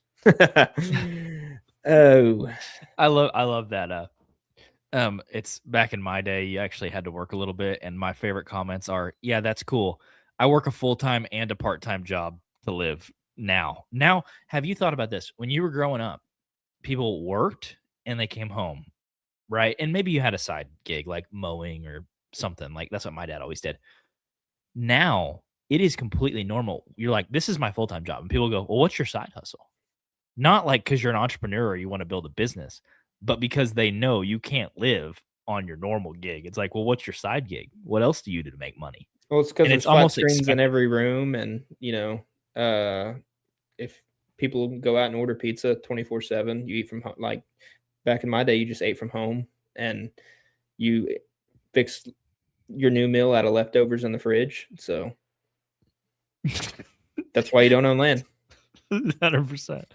My kid's gonna be like, "Hey, Dad, the average price of a home is 1.2 million." I'm gonna go, "Shouldn't have got a frappe, dude. That's not my problem." What were you doing at 8 years old? Were you not saving? My favorite is when What about all that birthday money grandma gave you? What the hell? my favorite is that baby, and he goes, "Me dicking around in 1997 when I should have been buying land." Picture of a baby in a womb. Just like nice. No, it literally is, dude. It's so funny. You can complain about it, or you can just try to go about it. But we're going to try to get about it. But that doesn't mean we're not going to be verbal about it. So I'm gonna complain my whole way to the finish line. yes, yeah. I hate, and then you know what I'm gonna do? I'm gonna have a rapid switch and go, "You just don't want it bad enough." That's what I'm gonna do as soon as I get some. You just don't want it bad enough. I love that. Okay. Samuel Crabtree said, "Do you all do any trapping?" Jake's the trapper. I wouldn't even classify myself as a trapper. I have all the stuff. I did it like a season or two, but it severely interferes with hunting season here in Oklahoma. So I think the trapping season now is December through January, maybe the end of January, something like that. So you get like 2 solid months. But like I said, you could either be out there running trap lines or you could be hunting. And at this point, I'd rather be hunting. And also, when I did trap, it usually wasn't for like to sell the fur or anything. I just enjoyed doing it. Plus, it got rid of the coons, possums, all that stuff. But there's no money in it hardly anymore. And we talked to Caleb Griner about that. He's more into trapping than I am, and he was talking about the fur prices, and they're just awful. But I do think it's something everybody should pick up. I think it's a good thing to have in your tool belt. I think it helps people maybe pay attention to those small details that you could use while in the deer woods or something else that you hunt. But for the most part, yeah, I think most people should do it just in case A, the world goes to crap, or B, you need to get all those nest raiders out and those corn thieves. Good way to do it. Did you catch Plus- a bunch of possums when you were trapping? I caught more possums and skunks than I did raccoons. That's what I was wondering. Were you using footholds? Yeah, that's all I have. Yeah. Which now they have those dog proof ones that just like little cylinders thing that you can put like dog food or whatever kibble into the bottom of it, and it'll keep the cats, dogs, and everything else out of it because the coons will just reach their hand in there and They're get little, caught. Like they'll like shrink it like a human hand and like put it in there. Mm-hmm. And so, yeah, it's just dog proof because I caught a lot of stray cats when I was doing that. That's So, sad. yeah, It's part of the game. some of brother. them you can get out, some of them you can't. So, yeah. Samuel said, my dad said 30 years ago you could get $60 for a bobcat. Now you could get like 10. I remember when it was like 90, because Richie was heavy into it. Heck, they still are. And I think at one point they were getting like $95 a pelt. Man, you could get $90 too if you weren't drinking coffee. Yeah. And I'm just kidding. I got a couple on Instagram. Wade said he killed over 400 that year. Coyotes when that guy was hunting every day, but 3 days, that's crazy. That'd be a good one to talk to. Just kind of do cool. that and release it in January or July or something like that. Country Christian said, rub it in how land was so cheap back then. Avocado toast eating, latte having, not working hard enough. Should have been buying land instead of learning algebra. Facts, dude. And Denton Curry said, I think it rolls into late February now for the trapping stuff. Coastal gardening. I have 31 acres now, 11 fours. Oh, probably 11 acres of fours, 20 of hayfields, surrounded by hundreds of acres of corn, soy, ag fields, planted to plant an orchard next year of late season apples, pears, and a few persimmon trees. That'd be pretty good. You were actually talking about that the other day of I guess, whether you lease or own, not set it up for, those early season food plots, but mainly just try to get everything for the late season. Oh, yeah. Yeah, next year instead of next year, apples, pears, and a few persimmons. Yeah, I haven't done a bunch of just habitat management myself, but one other one I've heard of is chestnuts. So that's a persimmons for sure. Persimmons they're a cool fruit tree. Like I haven't seen just a ton of persimmons, but I know they're pretty palatable to deer. I think there's a lot of different varieties of apples and stuff you can use too. So I think you got the right idea. The diversity I think is cool. If you had apples, pears, persimmons, chestnuts, that many different ones, man, that's like having a buffet. I did hear a really good a good thing the other day. Actually, no, it's not relevant to this. Never mind. But anyways, I think you got on the right track there.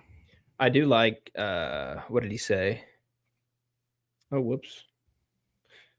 If there was only 11 acres of timber and stuff, would you hunt that knowing that there's hundreds of acres of non-timber and just ag? Or would you try to just stay far away from that as possible, just for like that sanctuary bedding purpose? 11 acres is not a bunch of timber, but no. You could definitely probably hunt the fringes, but I feel like if that's your bedding cover, then pushing into 11 acres is pretty risky. But it just really depends how it lays out and if you're gonna have a bunch of food plot or trees or fruit trees and stuff. I think you'd probably be good just maybe not pushing in, but shoot, who knows? Samuel Crabtree said, me personally, I think that in turkey and deer season they should only have school for 3 days a week. What do you think? You sound like a high schooler, and I thought the same way in high school. And I think there's some classes so I could hunt in the mornings. Isn't there some high schools that only go like 4 days a week? Yeah, I think so. That would be sweet. That would be the perfect. 3-day weekends. If you don't have a job, you can just go out and hunt. That'd be great, unless you're doing some sort of fall sport like football or basketball or something like that. That tends to get in the way, but I'm with it. Send over the petition. We'll sign it. If you told me I could hunt 3 days or only go to school 3 days, I would have made that trade just to be able to hunt. To be fair, we are like 50th in education, so we should probably be going 24/7, 7 days a week. It's all right, bud. Kane White said, "What's your fella's favorite sight and rest for your bow?" He said. So I shoot the Spot Hogg Fast Eddie XL, and for the sight, what is that sight called? It's just your rest. Yeah. It's just a QAD, just a regular QAD. Just a drop away. Yeah. Yeah, that's what I do. I really like the Spot Hogg stuff. I know it's pretty heavy, but I have beat the living tar out of it, and it's stayed true. So I think I'm on year five of that site. So I don't know. I like Spot Hogs. They're pretty pricey. I think I paid 450, 475 for that whole setup, but it'll do everything I need it to do. So Yep. what do you got? Dude, sites are really expensive, so you really want to make sure you're getting the right site because you're probably spending what a new bow used to cost. I'm shooting UltraView now. Integrate. It's pretty nice. I like the main thing I like about it is how smooth the wheel is and pretty easy to sight in, which is nice and adjust. But I shot a black gold 3-pin adjustable. I liked that sight. It was a little cheaper, probably $250. But what I didn't like about it is anytime I got dust in it and stuff, it was really hard to crank and turn. So I'm gonna see if that happens with this sight too. But I'm sure it happens with most of them. I think you had an issue with your Spot Hog doing something similar. So Yeah. I bought an air can of that like air duster you use for a keyboard. And so I'm just gonna kind of keep a can of that in my bow case so I can get dust and crap out of my setup this year. Yeah, that ain't a bad bet. Which all I did to fix mine is just submerged in water and just wind it a couple times. I should probably throw a little bit of lubricant in there just to kind of keep it lubricated, but I don't know. Probably. ATL Stun said I hunt in Georgia. Sweet. Heck yeah. Never been to Georgia, or I've been Big to Buck Georgia, never State. hunted. He said we have 300 acres in Monticello, Georgia, with a lot of big deer. Heck yeah, dude. We should hang out. Just kidding. I'm just kidding. That's awesome though. Heck yeah. Samuel said, I wish I went to that one. He's talking about the school. I wonder if going back to that Georgia guy, I wonder if they have a lot of dogs, like a big old dog problem. Because I think there it's still legal to run dogs for like deer drives. Yeah, I don't know. That's interesting. Kane White says, I wonder if he's related to Kane Brown. I don't know. Relative, maybe. I'm definitely going to grab this V3 off. Whatever now. I don't know what that means. I don't either. V3 is a good bow. Troy Holland on Instagram said Michigan here, and Country Christian said a lot of schools offer hybrid classes where it's 2 days online, so that's wood time. There you go. There you go. Or maybe if we have another COVID, everybody can just go hunt. Dude, what a time to be alive. He said arch nemesis. Oh, man. So, what's your plan for the rest of the year? Sit back, hurry up and wait. Hurry up and wait. Hurry up and wait. Keep an eye out for some for Elise. And then, but hunting wise, getting close to Christmas, and I'm sure it's the same with you and everybody listening. Spending time with the family, going to about 6 different Christmases. So nice. Doing all that good stuff because Christmas is in 10 days, whether you kind of caught up on that or not. It came quick. So I'm going to be spending some time with the fam, and then I'm going to try out a spot and shoot some doe and then hog hunting. But pigs. I really want to, if I can get them in daylight, I'd sneak out there with my bow. But if I can't, then I'm probably just going to take my AR and just walk out that thicket. Because I know I can like sneak through there, but it's so thick in there. Like, I don't think I'm going to be able to get a clean draw with the bow. Plus, with it being as thick, you're only going to get one shot off, and then that's it. Maybe not going to be able to find it just because it's so thick. But with an AR, you can spray and pray. They're just too fun to shoot with a bow, dude. I know they are, but I also haven't shot one with my AR yet, so I want to do that. I guess we field a few more of these, and then we can say goodbye. Samuel Crabtree said, "When did y'all get into bow hunting?" 2016 is when I think I went 1 year beforehand, but when I really started taking it like super serious was 2016, and I was using my dad's old PSE. And it was like dude, it was awful. 1970, probably era of bow. It had about 5% let off. It was horrible. And I was just shooting whatever aluminum arrows I found in this closet. And the broadheads, he had like a little box of broadheads, all mismatched. I just picked out the coolest looking ones, and that's what I used. And then missed a lot of deer with that thing. And then I think you got a new bow, and then I took your old Browning or something like that. It was a Jennings. Yeah, I bought Jennings. that off a guy at a gas station. Oh no, for how much? $200. So there we go. And I killed a buck with that thing. That was the best investment I ever made. yeah, I killed my first doe with it, and then I think 2 weeks later I killed my first buck with it, and that one taped out at like 125 on the dot. So it was cool. That was all 2016. What about you? It was definitely before I could drive. But I bet I started bow hunting when I was probably 12 or 13, somewhere in there. So what year's So, that? That would have been 2013? 2012. Well, when I was 12 or 13, that would have been when I graduated when I was 18. So 15 years ago? 2010, 2011, somewhere in there. Yeah. Because I started going with Justin. Went down to the mountains, hunted with him before, and I couldn't drive in any of these, so it might have been 13. But I bet I can go back on the ODWC app and see how when I shot my first deer. Or no, that was before they were doing it online. So, anyways, When did you shoot your first deer with the bow? It would have been that first year that I went at 12 or 13. I shot a doe, or I guess it was a fawn. But after that, I was freaking hooked. I was like, dude, this is awesome. How many times did you miss beforehand, or did you? I don't think I missed because I never got close enough to shoot one. Mm-hmm. Like they would be at 20 and I had a 10-yard pin. I didn't have any other pins. And it wasn't like a single pin rotating. It was like an old sight that had 3 and it broke. So I had 1. And I had a 10-yard pin because I was shooting like 40 pounds probably. And so I remember them being at 15 and being like, oh, they're out of range. Yeah. Like that sort of stuff. That was the best. Like no attention to scent control or anything before. Granted, if it was a spot I've been to a lot, what I would do is I would just have big old limbs or branches or logs that I would pace off to, 10 steps. And I was like, okay, that's my 10-yard. And I'd bring a log out there, set it down. And then 20 yards, bring another log or a limb or something, set it down. And then I just had it marked out and not worrying about scent, not worrying about nothing. And that's just how you do it when you didn't have a rangefinder.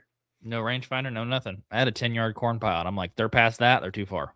Yeah. And so I caressed one and so it worked. ATL Stunt said, I don't really know about deer driving with dogs, but I know a good bit of people that do it. But out here, the hillbillies, they don't care. 100%. Know exactly what you mean. They don't care if it's legal or not. Samuel Crabtree said, this is my first year and I'm hooked for life now. I know exactly what you're feeling, brother. That's awesome. That is awesome, man. Coastal Gardening. I'm in Canada. The deer are not plentiful, but they are big. I have a video on my channel of a doe I shot with my bow that field dressed over 200 pounds. That's a big old doe. Big old freezer queen, man. That might be bigger than any buck I've shot. I'm not kidding, body-wise. Over 200 pounds field dressed. Man, when we were in Canada, those deer were just big. They're units. I wonder what part he's from. And also, is he able to sell his tags? Yeah, or outfit us. Kane said, do you guys stand, saddle, or blind hunt for whitetails? All the above. Mm-hmm. And ground hunt from time to time. So probably saddle hunt the most out of those, and then stand hunt on private a bunch. And blind is probably the one I hunt the least out of. I don't have a single blind set up now, but I would if a spot called for it. But Chad Haleski. Oh no. Yeah. We're just gonna call him Chad. You guys are making me feel old. I think it was 96 or 97 when I killed my first deer with the bow. Hey. We didn't say it. You're the one. Do what? He said it. That I was born in 97. Now I see people and they're like, I was born in 2007 or 2008. I'm like, what?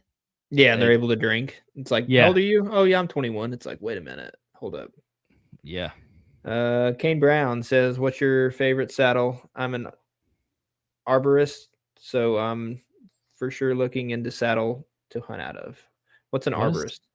I don't know what that is. Is that something to do with like plants, trees? Trees? I think it's trees. I Well, guess Google it. trees. Yeah, let's do trees. Uh-huh. I think it's a tree guy. Mm. You're a tree man. Yeah, I mean saddles are good. I mean, are they more comfortable than like a different? What's the right way to put this? Method? Yeah, I think if it's a spot that you have, whether a lease or private land, it's like just get your regular ladder stand or just a simple hang on, set it up, leave it. You don't have to touch it. But if it's a spot that you like to bounce around at or it's public or whatever it is, it's like saddle's 100% the way to go. I don't care if you hunt the same spot every single day. It's like just take in your saddle. Yeah. Said, what's your favorite saddle? We've used the Out on a Limb Flatlander. We've used Cruiser in the past. Those are only two. So there's a bunch of saddles on the market though to choose from. Samuel Crabtree said, I heard that we got deer stalked in our county from Wisconsin, and the county over got a stalking of deer from Nebraska, and those are tiny compared to ours. This is pretty interesting. I'm always interested in like kind of substrains of whitetail because apparently that happens a lot. Like taking deer from different states and moving them, taking deer from different regions. Like I heard the other day, a guy in northwest Oklahoma said they took deer from southeast Oklahoma and put them up there in northwest. And I'm like, how the frick do those deer live up there?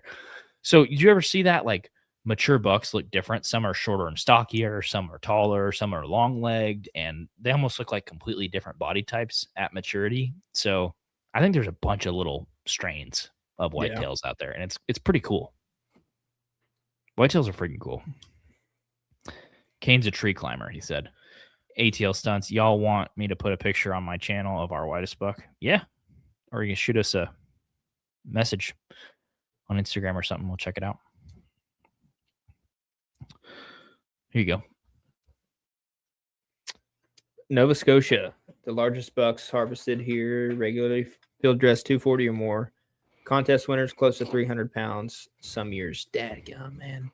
Nova Scotia, I don't know where which province that's in. Nova Scotia is the province. Yeah.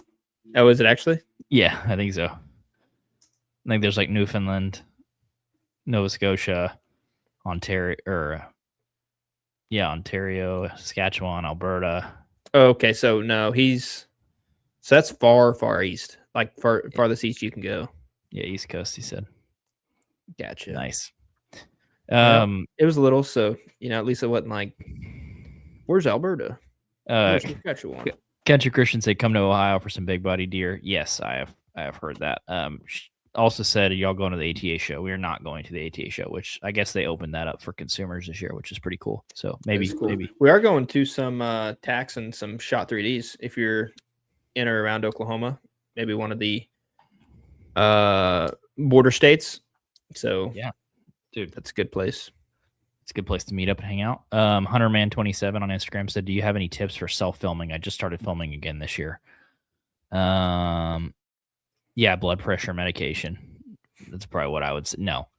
Do you have any tips for that? I don't know if it'd be a tip.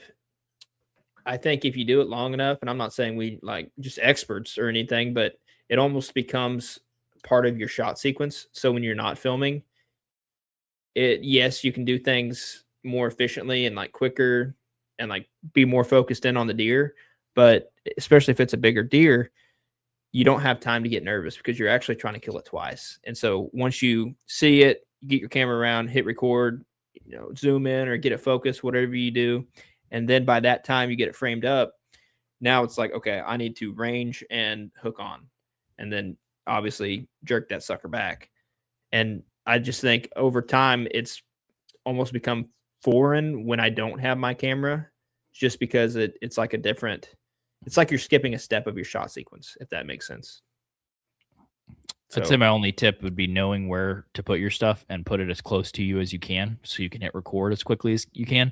And if I see a deer coming or something, I just start rolling my cameras. Like this other day, I ran a GoPro, a 360 camera, and a big camera. And as soon as I heard a deer coming, I just pressed record on all three. That way you can kind of get ready. So I would just say having your camera as close to you as possible where you don't have to reach out far or it's hanging way off the tree. that's how I do it. I also try to keep my main camera pretty low, probably about knee height, just because when you hook it up knee height with the camera arm, just the way it adjusts, then your camera sits on top of the camera arm, obviously, and then on top of the flue head. So that's an extra, 6-7 inches right there. I usually like to hang the base about knee high, and then it all said and done, it's like just under my hip. And so when you draw back and stuff, wherever that camera is, you're kind of basically over it at any point. So it never kind of gets in your way there. Plus the GoPros, you can either hook it on, you're like at the arm of your camera, or from a strap or your bag or whatever, if you're doing two different angles. So, but yeah, just keeping things low. That way it doesn't get in your way when actually a big buck comes in. That's clutch. Oh yeah. Hunter 50 said, "Did you guys give out your pens for Oklahoma like you promised?"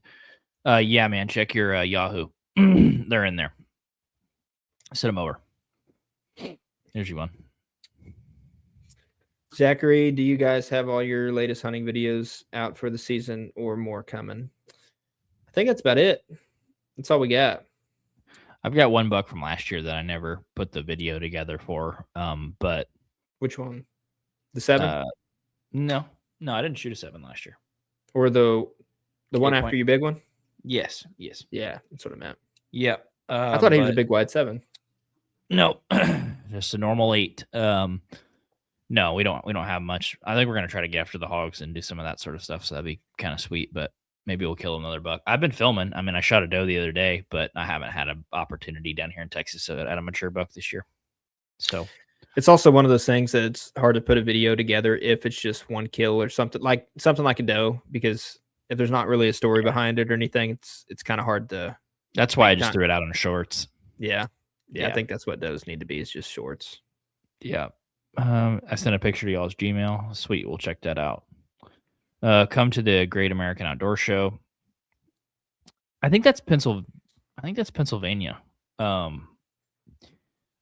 would like to come. I would like to do more of the trade show stuff. I think we're kind of at a season of life now that it's like either go record the podcast, go hunt, or go to trade shows, or go to like TAC and stuff. And like, so also I feel my weekends being gone, I feel bad because every time I'm gone, my wife has to watch the kid and he's like a handful. So that's tough.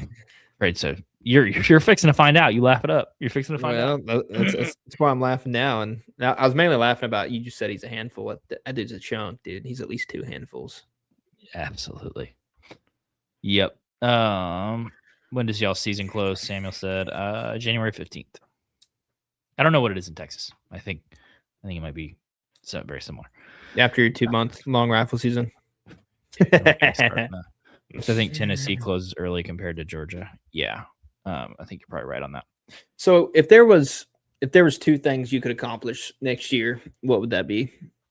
I would like to have better access, and probably 3 things. I want to have some better access. I do want to do a better job providing better resources for the deer to eat throughout the fall, especially focus on the late season, because I think you can put out corn feeders and stuff, but I just don't really feel like it's not doing anything nutritionally for the deer. So I want to have some late season food sources, some greens for them. And because I think I'd enjoy that hunting a lot more, just having having some more visibility, having pulling power. So destination food source. And then I think the other thing would be, like, from a Western perspective, if I could shoot an antelope and shoot a good buck, I would call that a really, really good year. Mm-hmm. So what about you?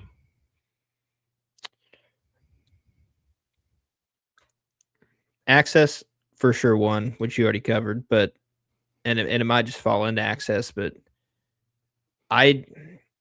seems like the last 2 years it's been very hard to find that caliber of deer that would just make your jaw drop. Yeah. Because Dakota shot a really good one the other night with his bow. Like it was like 2 days after rifle season, and it was a big long ordeal, but we ended up finding it, and we just quick taped it. Like it's probably an inch or 2 off one way or the other, but we taped it at 145. And I was like, man, that's like Like It's a good one. great buck, I would love to shoot it, but if it isn't that or bigger or some sort of characteristic, I like just after seeing those type of deer, I'm just like, I don't know if it's just the the point of the year where it's December, it's cold, maybe a little bit of burnout here, but I want something at least that or bigger to chase. And if I can't get that, then it's like I'd rather just spend my time trying to work to something that I can afford access like that. Well, it's one of the things that I'm kind of learning is I'm very it's like, well, you got to grind it out for permission. You got to find small leases. You got to put your eggs in a bunch of different baskets. And I've got some permission pieces and stuff down here. And watching a deer get shot and loaded up in a Kawasaki 80 yards away, I'm just like, I should be home working right now. That's probably what I should be doing so that I can get a better place to go instead of trying to fit a round or a square peg through a round hole. Yeah. And Well, that's exactly what you're trying to do. And I know everybody is at their own stage. within hunting for sure. And I'm not saying just because 120-inch deer is always fun to shoot. It's always fun to shoot. But after you shoot enough of them, you're like, okay, I want this. And then after you get that, you want that. And we're never going to be content in life. I get that. Obviously, the only thing that can make our like us content is Christ himself. Right. And anything other than that, like you're always going to be unfulfilled. Well, on that same vein, it's like for hunting, it's the only like fulfillment is based on the rack size most of the time. And as shallow as that seems, that's just where I'm at. If you still like shooting 120s, if you still like working, your butt off for them, spending 45 days for a shot out of 115, like that's great. I'm happy for you. I wish you the best, but I just want that one. Like I only have one 160 and I want more of them. And if I can't do that, then I need to find a way to do that. I agree. So that's my. You're talking to another shallow-minded individual, so I agree. Yes, yeah. I concur. That's just part of. Well, the outside looking in, it's like, oh man, like you guys are ungrateful, blah blah, whatever, and it's like, not really. I'm just trying to have a goal. Just have a goal and try to up that goal every year. And it's like, how are you going to up the goal if you shoot the same thing year after year after year after year after year after year? That's insanity. Yeah. And try to do it on the same place year after year after year. And you're like, where are they? Which you can't do that. You're shaking an empty vending machine. Like, where's the chips? It's not there. Yeah. It's not in that vending machine. You saw it. There's Mountain Dew. There's not Coke in that thing. Yeah. And I mean, because before I was that person that was like, oh man, you just need like, you need to get back to what hunting actually is, yada, yada, yada. And it's like, if you want to like, and especially since we went on the trips we went on this year, that's what hunting's about. That's what hunting's about. It's an adventure. You're like, and if you haven't did that, because again, the only reason I'm speaking on this now is because my perspective has changed. When you go on a 8 or 9 day backpack, or you get float planed in the middle of Kodiak Island, you're there until you get picked back up. That's an adventure. And sitting in the deer woods, hoping for that adventure, it's not the same at all.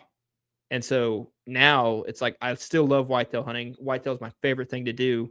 But for me it's just something's changed where it's like, okay, if I can't get that adventure aspect of it, I need that other thing. And right now that other thing is just a mega giant, because we've chased mega giants before, and gosh dang it, it's fun being in that tree knowing that like, hey, Big John could step out any freaking time. And the last 2 years, I haven't got that because we just hadn't ended up on the trail cameras like that. Like that's the bad part about it. It's like, it hasn't even ended up just on trail cameras, yet alone just having a legit opportunity. We can't even find them. So that's something's got to change. It's got to change. That's going to happen. Zach said it would be nice to see a few deer over here on public, let alone a mature buck from the stand. No, exactly. Yeah. I've seen one mature buck this year and I shot it. Jake's going to learn soon. He's talking about the baby. Exactly. Samuel said, is y'all's buck limit 1 or 2? It is 2 in Oklahoma. I think it's 3 in Texas. Mm-hmm. If you tag them in, you probably shoot as many as you want. There you go. Yeah. You guys putting in for Kansas next year? I don't. I'll probably put in for a point. I live very far away, so probably a point for me. But I don't know. I've been really have a bad habit of kind of overextending myself, so I really want to see what I can do when I get real focused on one place or whatever. So I don't know. Probably not though, for me. Jake might. You gonna put in for Kansas? Like I said, it all depends. If we don't find a lease, then I would 100%. absolutely put in. Yeah, 100%. Because I already got a point, so I'm basically a shoe in for the units that I want to apply to. So, but if we get a really good lease, and also it kind of depends on like how the baby is and all that stuff. Granted, by then should be plenty fine, but it all depends because the times I would want to hunt Kansas if I do have a good Oklahoma lease would be early season and then late season. Well, early season, if we go hunt pronghorn or something, then that kind of takes away that. Yeah. And then throughout October and November, I want to be in Oklahoma hunting that lease. And then that just leaves December. So it's like, do I really want to do that for that? Because that's $500-$600 right there just to hunt late season. Yeah, So, it's a lot. Like I said, it all depends. There's a lot of power and focus, I think, man. I really do think there is. Cover 2 Outdoors said, "What's up, fellas? Nothing more shooting. Barely anything been legal to shoot." Yeah. Yep. I understand that. I got a lot of bucks on camera in Texas, and 99% of them are not even legal. They're not 13 inches wide. Joseph said, I'm in North Carolina. Not a lot of old bucks where I could go if I'm not rich. Understood, brother. Same boat. You're in the right live, it sounds like. Yeah. Well, shoot, man. That was fun. I like that. Yeah, for people who used to jump on the lives, thanks for coming back, Zach. Martin St. Martin record holder. The third. Yeah. So it's good seeing you guys, hearing from you, and for all the new ones, thanks for jumping on. We're going to try to do these regularly now. So before we were doing the hunt talks, we'll probably get back into those next year. We'll just kind of go through our previous week of hunting, but instead of just doing those as a non-live, we'll probably implement the live version for next year. So we'll just kind of keep on the same train. So you can be expecting a lot more lives. Long story short. Yeah. So we'll be here probably every Monday at 7 p.m. So put it on the calendar. We'll premiere it before on YouTube. So YouTube's probably the easiest place to watch them. LCJ Outdoors last question said, heading to hunt in Oklahoma in a couple of weeks, fellas. Got any tips? Find some food and find some good access, which I have neither of those things. So bring a coat. Good luck on that. And that's not sarcasm. Isn't really he out of Texas? Yeah, I think they live in the Panhandle. So, we really appreciate everybody. We love these lives. So just plan on being here Mondays at 7 and shoot. We'll put these up on the podcast app. So if you guys want to recap or you got in halfway through, they'll be up there on Spotify and Apple. But we appreciate you guys. And these are some of my favorite podcasts to do. I love talking to the people that actually listen. So we'll catch you guys in the next one. Jesus loves you. Bye.